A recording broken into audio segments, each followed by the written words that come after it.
नमस्कार दोस्तों भगवान बुद्ध की ये कहानी बहुत ही प्रेरणादायक है। भगवान बुद्ध एक दिन एक वन में से गुजर रहे थे।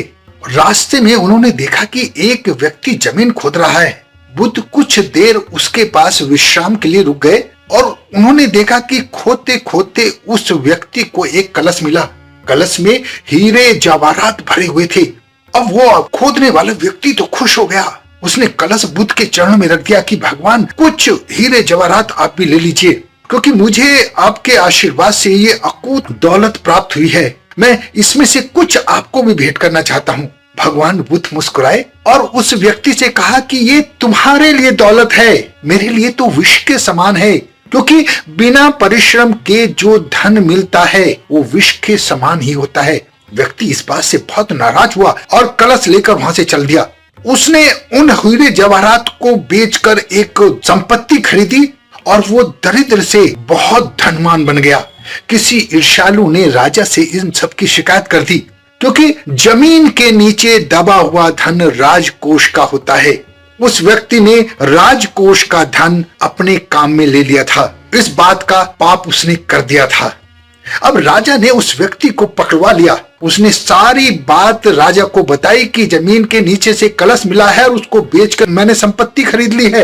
लेकिन राजा ने उसे दंड देना मुनासिब समझा और उसकी सारी संपत्ति अपने कब्जे में ले ली और उसको परिवार सहित जेल में डाल दिया। एक दिन राजा जेल के निरीक्षण पर आए हुए थे। जब राजा उस व्यक्ति के पास आए तब उसने राजा से क्षमा याचना की और उसने कहा कि राजा जी, मेरी एक इच्छा पूरी कर दीजिए। जिस समय मुझे कलश मिला था उस समय भगवान बुद्ध वहां थे। उन्होंने मुझे बहुत समझाया था कि ये जो संपत्ति है ये विष के समान होती है, लेकिन मैंने उनका अपमान कर दिया था। अब मुझे पता चला कि उनकी बात बिल्कुल सच थी।